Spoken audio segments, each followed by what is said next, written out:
And so it seems in this unfolding, in this great adventure into yourself, and really what this adventure is an adventure to know yourself, to know the true self, to know the truth of who you are. And sometimes we can be more connected to the sense of the abstract knowing who you are as knowing the absolute, the infinite, unbounded self. And of course, there's a great, glorious discovery to open up to the expanded, unbounded field of the self and realize that who I am is more than just this body mind, more than just the story, that there's this field of presence, this field of pure consciousness. There's this field of grace and glory that I fully belong to, that I am one with, and that my true identity is not in the me and the story, the mind-body complex, but who I really am is this unbounded reality. And so, of course, it's a glorious part of the adventure, opening to discover and attune with the frequency of the true knowing of the expanded field of myself. And the recognizing, so cognizing as intelligence instead of understanding with the mind, that the intelligence of consciousness comes online and we are cognizing our oneness with the all that is, with God and glory. And in that, of course, discovering what God actually is, and that God is not perhaps what we have thought God to be through the lens of religion, that we are discovering a broader truth of what this word, this vibration of God actually is, as the all that is, as the one that knows itself, and how complete and whole that knowing is, that Brahman is the knower. And when we come to be the knower, that there's nothing else to know but that, right? So undoubtedly, extraordinary exploration and ever deepening refinement of who I am, of what I am, what is the truth of myself, what is the broadest, widest, truest perspective I can open to. But then often the question will come, well, but what about life? What about, like, is life really not real? You know, this day to day that I'm living, is that not real? The material reality, we could say, is that not real? Is it about getting away from that? And in a way, that question can only truly be answered in direct experience. Because the way that we are viewing life and the world is always coming from the perspective of consciousness, and we could say the way that I am viewing myself. So if I see myself as separate, divided from the glory, then I will see an image of my life and the world from that perspective. If I know myself as the unified field, one with God and glory, then I will see my life and the world from that perspective. So as we refine the perspective that we see ourselves and how we know ourselves and the intimacy that we have with ourselves will offer the perspective that we see life and the world. We could say that life and the world isn't what we think it is, that's for sure.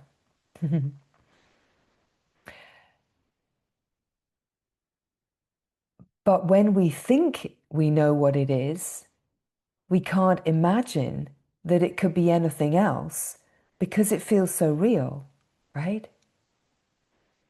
And in a way, our lived experience, and such a huge part of this adventure, is that, let's say, awakening or enlightenment, which is a word that we would often be using in this kind of unfolding, it's not about a personal awakening, a personal enlightenment. It's about awakening out of the person, awakening out of the sense of being divided. And the enlightenment is opening to the great light, the light that illuminates that there is no division, right? So ultimately, when we speak about this unfolding, and often within the realms of spirituality, we're aiming for a kind of destination to wake up, to be enlightened. We're aiming for a kind of goal, to be free of suffering, to wake up and to know the true self, to open to this. And we're creating a kind of, in a way, a mental destination of what we're aiming for, what we're looking for, what we're looking to achieve. And the orientation of the life can be around aiming for that. But what if awakening is life? Because such an important part of this unfolding is that if anything in our lived experience is divided, then we're not going to be experiencing true wholeness, integral wholeness, right? So if we're looking to create a lived experience that divides us from parts of life that we don't like, or divides us from parts of ourselves that we don't particularly enjoy, or we might even make those parts of us unholy, unspiritual, unsacred, and it's like, yeah, we'll leave those parts behind. We will kind of create a new identity, a spiritual identity, an awakened identity, a persona that is the one that I want to be, the one that I see myself, the one that would feel more holy. But so often then we would find ourselves curious about, well, what do I do about my life? What do I do about my family? What do I do about this play of the world? Like, how do I integrate? Because is reality just when I am in a particular posture of resting and knowing myself as the being? What about the rest of my life? And so, of course, this adventure has to bring us into an integration of all of the life, including the material reality, and not be dividing the life. Because as long as we're dividing the life and holding any concept that a part of the life is not reality, then we're not actually seeing from reality. Because reality is about knowing the substance of it all is one, indirect experience. And when we know the substance of it all is one, we don't need to hide or pull ourselves away or out of or deny any part of life. It brings us to realize that what the awakening is that we are interested in and we are longing for and we are drawn to is life itself, that life itself is the way. And if we cut ourselves off from life or any part of life that is naturally arising in our lived experience, let's say, because consciousness, our consciousness, is creating our lived experience. And if we start denying any part of the lived experience, then we're going to find that the lessons of life are going to keep coming in order to bring an integration so that we truly are not denying any part of life and we're not creating an identity that is divisive, that these are the parts of life that I am turning to, and these are the parts of life that I'm turning away from. So in a way, yes, we are opening to the great unbounded glory, the discovery of what God is, the discovery of the heart, the field of heart, of presence. And we are waking up as consciousness awakening to itself. We are opening to be the light that illuminates the reality of what this lived experience is. And we are discovering the great peace that is undisturbable, that is the unmoving, unchanging reality. Being the awake, aware being that just is. We are discovering the great, glorious, wider, broader perspective of who we are. But as a means to integrate our whole lived experience and not to divide us from a play of life and the world that we don't really want to be part of because we are protecting ourselves. Because that protection is always from ourself, right? The world is an expression of our own consciousness, how we see the world, how we experience the world, how we experience my life is always an expression of my own consciousness. So that's why we speak about always bringing it right back to your inner landscape, meeting the feelings as we speak of, opening to the aliveness and the stress in the nervous system, opening to it all so that we are undividing our lived experience and we're not hiding from anything that life is attempting to integrate us into. Because if there are areas of life that we're like, yeah, no, I'm saying no to that. I'm saying no to that. Things are going to arise in the life that are going to invite us to have to say yes to it, right? Because we can't be experiencing wholeness if there's denial or division in our field of experience, right? So just rest with that for a moment and just notice, how does that feel? How is that landing? Does that feel like a truth that's resonating? Does that feel challenging? So what we are speaking of this morning is integrating the lived experience and really honoring that life is the way.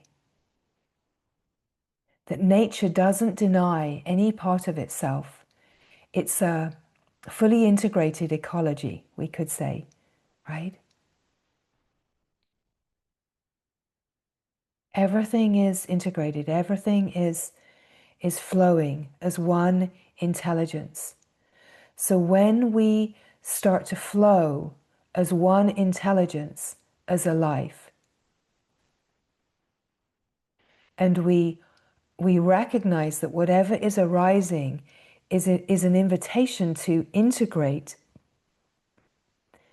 what might feel divided or separate or limiting or lacking within our lived experience with a greater perspective of seeing.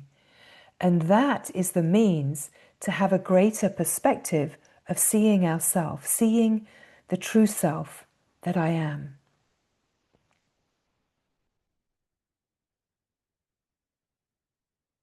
So just resting, let us just pause here for a moment and just feel into what is happening uniquely for you right now, because each one of us is in our own unique experience, even though there are overlaps that we can share and talk about our lived experience. Everyone is in a completely unique experience. And we could say that the experience of the world is the dream. The experience of the reality is real. It feels that could kind of throw us into like a cartoon, like, what? Kind of, what did you say? Right? So the experience that the me and the mind is creating of the world is a dream. It's a dream of separation. So wherever there's separation or division, it's a dream. Wherever there is the undivided reality, it is real.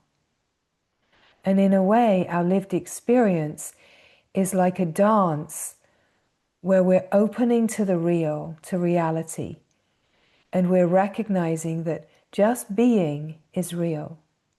And the more that we abide in just being, our viewpoint and our perspective of seeing shifts to know the essence nature of everything, so that what we see as a picture of the world on the screen isn't about the picture, it's about where we are seeing from and where we come to realize that life is arising from. So whatever we see on the screen, we know the essence nature is one substance. And we could call that love, we could call that light, we could call that God, glory. So what we are also pointing to here is that there is one essence, one substance. And when we discover ourself, that what I am is that one substance. So when we discover the truth of who I am, when we discover what the self really is, what myself really is, it brings us to this one substance, this one essence that we are made of and that all of life arises out of, right? And it allows us to come to an ever more integrated, unified, lived experience. And that is why the way of life is this opportunity to meet what feels divided or separate and to integrate it through meeting the feeling sensing field and allowing the consciousness itself to repattern at the level of intelligence, reorganizing the nervous system and our consciousness. And let's say that the reorganization of our consciousness, what feels like my consciousness, the unique configuration that I am, happens when we are plugged into Source, right? So as soon as we stop being an island and we plug into Source as a kind of mainframe, and by mainframe, we're not speaking about plugging into the collective. We're speaking about plugging into the one intelligence, to the divine. And of course, we can call that God, we can call that the Divine Mother, we can call that truth, we can call that intelligence. All of the names are pointing to the one substance, the one frequency of the most refined intelligence, integral wholeness, right? So when we relax into just being and we connect to the source, being resourced from source means that we're plugged in and we're connected, where the source intelligence can feed and nourish and recalibrate our nervous system and our field of consciousness. So it's like opening to be energized, attuned, reorganized, repatterned from source, so that we're being nourished, fueled from reality. So whenever we are resting, whenever we are in that sense of being the being and knowing the being, then that divine nourishment is flowing in. It's like we're connected.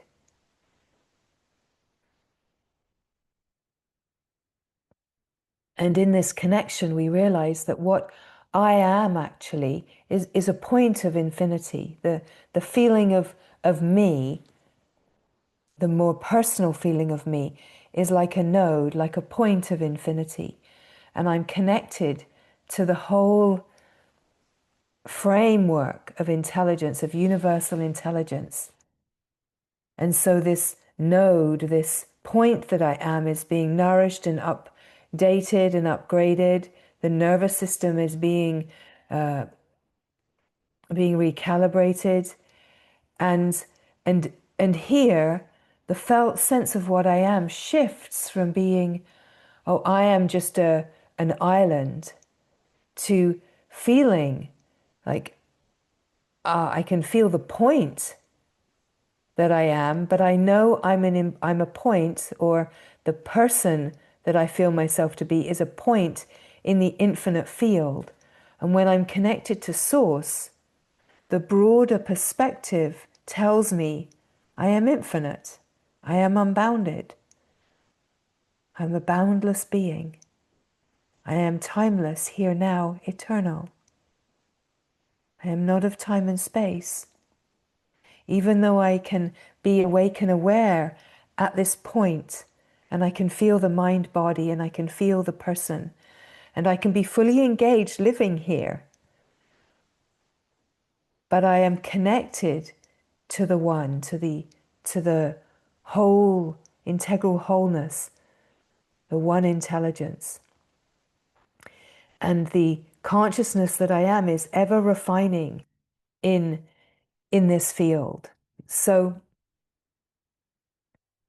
as these words are coming, just notice what is happening, because as always, the words are pointing to what is here already, never pointing to a future possibility, because that would be a play of time. Everything is happening now in this timeless wonder.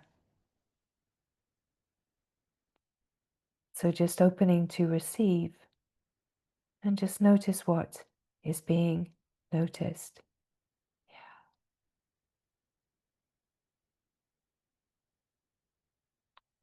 To recognize this stillness, the silence,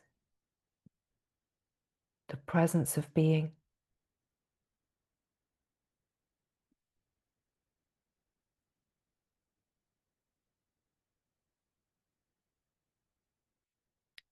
To feel and sense that expanded field where you cannot feel where you begin and where you end.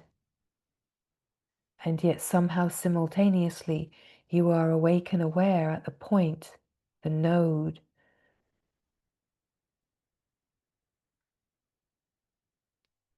Because this point, this node, is where the divine gets to express on the surface of life.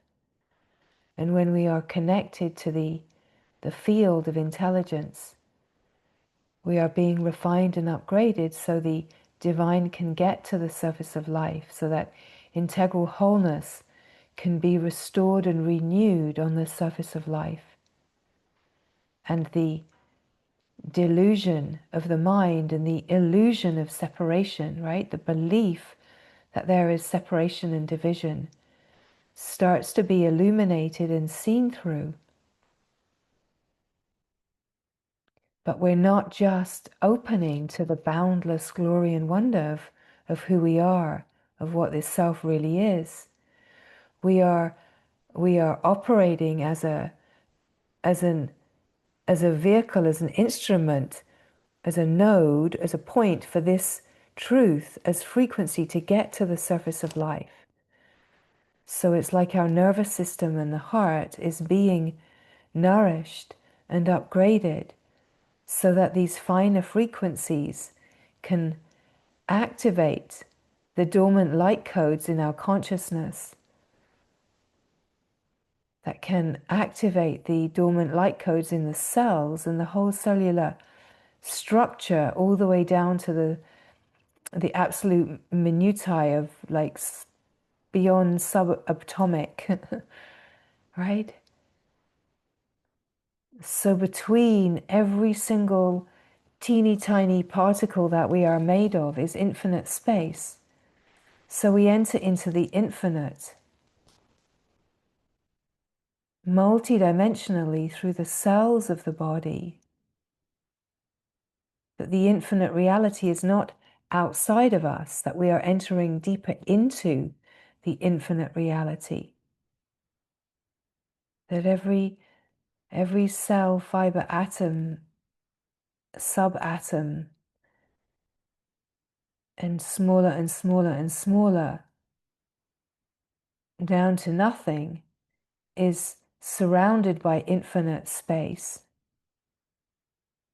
So we're opening to the cosmic nature of our infinite boundless being, and realizing in this the substance that we are made of is like a light intelligence.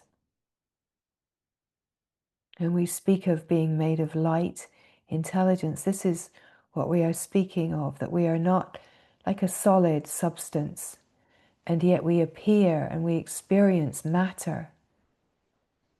We experience the body and we experience things as solid, but everything is created out of light intelligence. And when we speak of being made of love, that everything is made of love, we are speaking of unconditioned life. We're speaking of the vibration of existence itself, unconditional life. And so that's why we would sometimes point to the felt sense of existence, that I exist. I can feel my existence. I can feel existence. And in this felt sense of existence, we are opening to the vibrational frequency of life itself with no conditions, just pure existence. And so that this brings us to a much broader perspective than feeling like I am the mind, I am the body, I am the person, I am the story. And yet as we open to the infinite unbounded perspective of seeing ourselves, of knowing ourselves as this field of presence, this field of silence, this field of hearts, whatever words we might want to bring to this sense of just being here now, awake and aware, unbounded and free.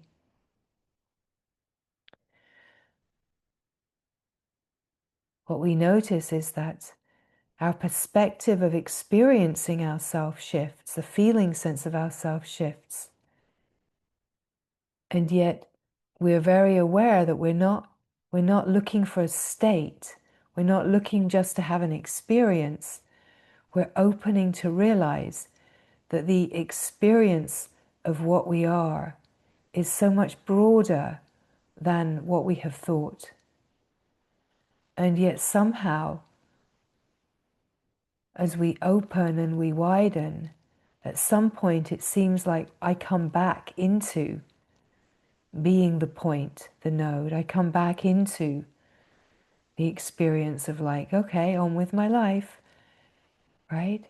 But the more that we open to this sense of being, we know that the being is always here. So this broader perspective of knowing ourselves is always here. And on with my life doesn't mean I'm existing in two different realities. It's about on with my life is about integrating what I'm opening to, and bringing that light and that broader perspective into my lived experience, so that it doesn't feel like there's two different experiences happening. And then I'm not trying to chase being the being, or imagining that being the being is about creating a different life. It's actually inviting us to be more present in the life that we have. And this is where we would say that awakening is life. Like life itself is the awakening. Anandamayi Ma would say, and this is a paraphrase of what she was expressing, but she would be expressing that everybody that's living a human life is in the process of self-realization. There's no one that is not in that process. That life itself is the path to knowing thyself, is the path of realization. And if we find ourselves trying to get away from life, that we're missing the grace and the glory. Now, at the same time, we would also say that the lived experience changes and upgrades. Things fall away. Things become no longer relevant. And in this unfolding, as we're opening to deepen into the intuitive knowing and to be able to recognize where the yes and where the no is, that we are also willing to let go of what no longer serves, that somehow our protective nature, like the human condition in its protective nature, is of course looking for a safety in some kind of permanence. It's looking for the relationship that never ends. It's looking for the home that I never have to move from, right? It's looking for a safety in permanence. But that's actually not reality. Reality is allowing life to truly live fully fresh, awake and alive, and allowing shifting and changing to happen as the inspiration and the flow of life wants, because life is constantly going to be wanting to carry us into the highest possibility for our evolution. So when truly our evolution is our priority, and knowing myself, being in the adventure of life is the adventure of knowing myself, then the willingness to let change happen and not see change as loss, but to be constantly allowing life to upgrade and things that no longer serve to fall away, and to not be looking for a sense of permanence. Because when we're trying to hold a sense of permanence, we're holding people to ideas and expectations that we have about them that they can no longer be, because evolution is happening, right? It's like, if I expect you to be the one that you were 3 years ago and I'm disappointed because you're not, then I'm trying to hold you back from your evolution. It's to know that every being is evolving. And sometimes that means that change will need to happen. And it's in the freedom to allow change to happen, to allow each other to grow and change, and not try to be holding anybody in a story of who we want them to be or who we need them to be to keep me safe, right? Because the me in its protective nature is safety seeking, and it's trying to belong. It's trying to create paradigms to belong to, identities that I will feel safe in. But it's this allowing an evolution. And of course, if we can really be allowing that evolution, we can recognize and be in honest, open communication that is really honoring, right? We could say that within any relational dynamic across the board, like honest, open communication and the ability to recognize that in being focused upon the evolution of what the self is here allows every being to be free in their evolution, and doesn't get disappointed when somebody seems to change because you're not the one that I married 20 years ago, right? It's like, you would hope not, right? Right? Of course, we're evolving, right? It's the same with a job situation, anything. And of course, we can evolve together, we can grow together, but sometimes we don't, right? Sometimes our paths will walk together, and sometimes the path will move in different directions. But part of my evolution is to navigate everything that brings up, like the conversations, the discussions, and yeah, finding ways to live together, to work together, to be together, to commune, to love each other, to honor each other, so that each one's evolution is the focus, right?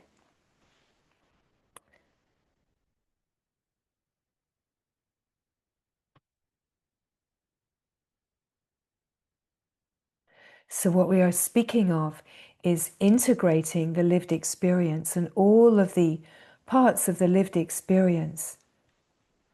If it feels like I have a problem in my life, what will solve that problem is not trying to fix it and change it in the external, not expecting anyone else to change, but bringing the energy and the frequency and the feeling field of that seeming problem into presence, so that I can allow an unraveling and unwinding in my own field, and I can see clearly and come to a resolution and reconciliation in my heart, which is about unwinding frequencies of discordance. And then I will realize that there's not a problem out there, but the problem was a marker, an invitation, an opportunity to bring some kind of discordant energy into the light. And that happens by, in my inner landscape, illuminating what seems to be discordant and allowing that discordance in presence to settle out, open up, reveal itself, and discover its essence nature. And then what seemed like a problem actually is discovered to be this unifying of love in the field of heart, which settles and regulates the nervous system and brings me to a deeper sense of peace and resting. Yeah. So just pausing here.